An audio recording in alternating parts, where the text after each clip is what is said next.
World-famous archaeologist Indiana Jones heads out to uncover the mystery of the Great Circle in Bethesda's latest fetch quest adventure, Indiana Jones and the Great Circle.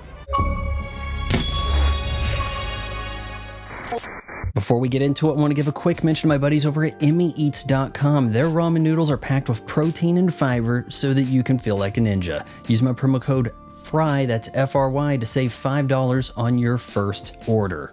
Essentially, Candyman stole Dr. Jones's cat mummy and he ain't having it, so Indy follows him around the globe, learning that a Nazi archaeologist is piecing together stones from ancient kingdoms, and they of course have mystical powers that can't fall into the Fuhrer's hands. For this adventure, Dr. Jones is accompanied by the journalist Gina Lombardi, who herself is looking for her missing sister Laura, an expert on dead languages, culminating in Indiana Jones discovering his true calling, fisticuffs.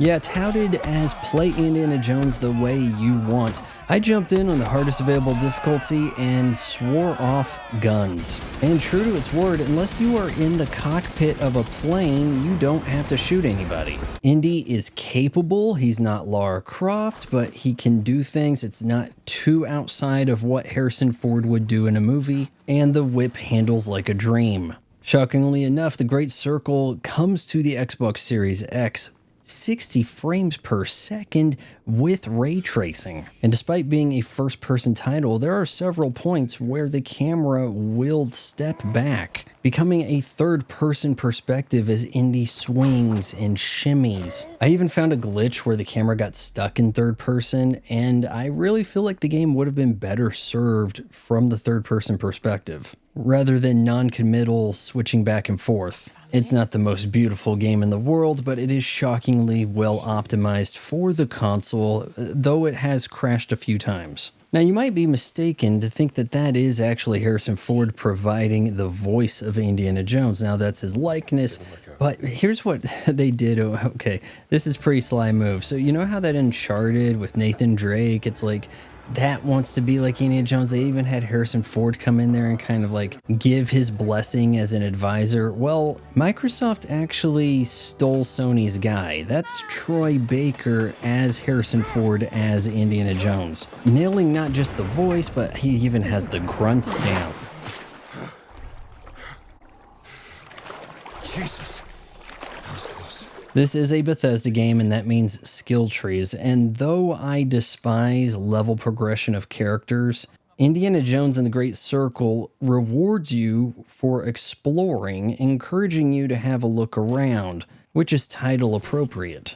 You can find books that will teach Professor Jones a new ability. Applying these explorer points to unlock traits, you'll give yourself more stamina or extra health bar or whatever. The only downside being I found myself taking a lot of pictures, and it's 1937 and Indiana Jones has a bottomless roll of film that instantly develops.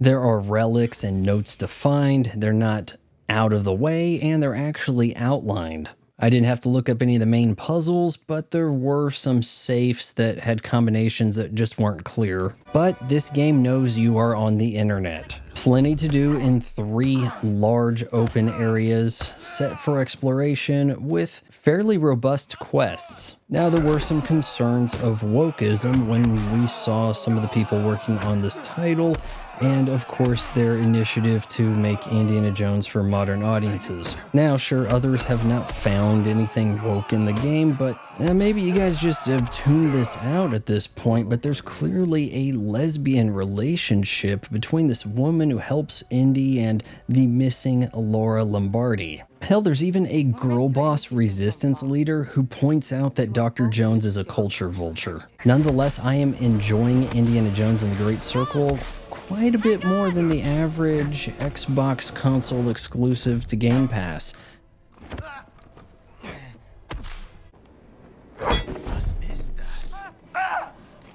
You rest for a while now. I give it a 9.0 out of 10. Come on, hit me!